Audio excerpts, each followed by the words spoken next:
Hello દોસ્તો, મારી channel મનોમંથનમાં આપનું સ્વાગત છે. આજે હું તમને સંભળાવવા જઈ રહી છું કાજલ શાહ દ્વારા લિખિત લાંછન રહિત પાનેતર. આજે તો ગામના મુખીની દીકરી વીરતીના લગ્ન. મુખીના ઘરે તો ઉત્સાહ હોય જ ને, પરંતુ ગામના રહીશોમાં પણ કંઈક અલગ જ ખુશીનું વાતાવરણ હતું. કેમ ન હોય? અરે, ગામના મુખીની દીકરી એટલે આખાય ગામની દીકરી. જો કે વીરતી હતી પણ એવી, હા, મુંબઈમાં ભણેલા પણ અહીં ગામવાસીઓ સાથે તેનું વર્તન એક મુખીની દીકરી છાજે એવું. પ્રેમ અને વિવેક તેના શબ્દોમાં અને વિચારોમાં છલકાતા હતા. 3 વર્ષ ભલે મુંબઈ રહી, પરંતુ તેણે આ ગામને પોતાની અંદરથી ભૂસવા નથી દીધું.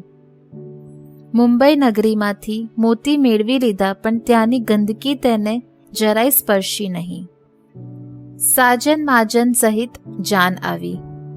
ગામની ગલીઓમાંથી થઈને નીકળી. ગામવાસીઓ એમના જમાઈને જોઈ હરખાયા તો મુંબઈથી આવેલી જાન આખી ગામની સાજ સજ્જા જોઈને હરખાઈ. વાજતે ગાજતે જાન માંડવે પહોંચી. જાનનું સ્વાગત ફૂલહાર, શરણાઈ, ઢોલ, ઠંડા પાણી અને જાત જાતના સૂકા મેવાથી થયું. લગ્નની વિધિ સમયસર આગળ વધી રહી હતી. ફેરાનો સમય થઈ ગયો, પરંતુ બંને વેવાઈ દેખાયા નહીં. વીરતીના માતા અને સખી તેમની ભાળ કાઢવા ગઈ. ત્યાં એક ઓરડામાંથી મુખીનો અવાજ સંભળાયો. વેવાઈ, તમે 5 લાખની વાત કરી હતી, હવે આ જમીનની વાત રહેવા દો. અમારા જેવા ગામવાસી માટે તો આ જમીન અમારી માતા છે. તમે કહેલું એ રીતે મેં દરેક પ્રકારે તૈયારીઓ કરી છે, એમાં જરાય કમી રાખી નથી. દીકરાના પિતાએ કીધું, જમીન તો જોઈશે જ હો વેવાઈ, તો જ ફેરા થશે. ત્યાં તો વીરતીની માતા આવીને એને કહ્યું, આ બધું શું ચાલી રહ્યું છે મુખી? મુખીએ કીધું, તું જા અહીંથી, હું વાત કરું છું ને.